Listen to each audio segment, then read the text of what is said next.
Cina mengungkap satu-satunya cara yang perlu dilakukan untuk menyelesaikan krisis di Ukraina akibat invasi Rusia.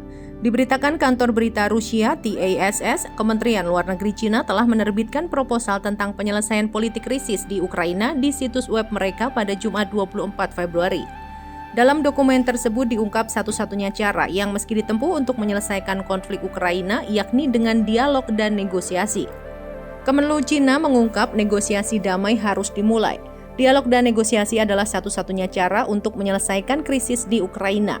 Semua upaya yang ditujukan untuk menyelesaikan krisis secara damai perlu didorong dan didukung. Menurut TASS, dalam dokumen 12 poin tentang penyelesaian politik krisis di Ukraina tersebut, Cina juga turut menyerukan deeskalasi dan gencatan senjata di Ukraina.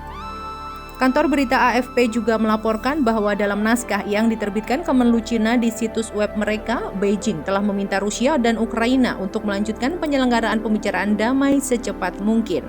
Cina juga menekankan bahwa Moskwa dan Kiev tak boleh menggunakan senjata nuklir dalam konflik mereka.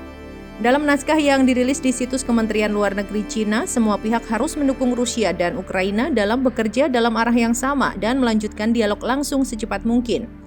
Presiden Rusia Vladimir Putin diketahui pernah mengancam akan menggunakan senjata nuklir dalam konflik tersebut. Cina kali ini memperjelas penentangannya tidak hanya terhadap penggunaan senjata nuklir, tetapi juga ancaman pengerahannya. Pernyataan Cina itu juga menegaskan senjata nuklir tidak boleh digunakan dan perang nuklir tidak boleh dilakukan. Ancaman atau penggunaan senjata nuklir harus ditentang. Selain itu, Cina menyoroti pula perlunya melindungi warga sipil oleh Rusia dan Ukraina. Kemenlu Cina meminta pihak yang berkonflik harus benar-benar mematuhi hukum humaniter internasional, menghindari menyerang warga sipil atau fasilitas sipil.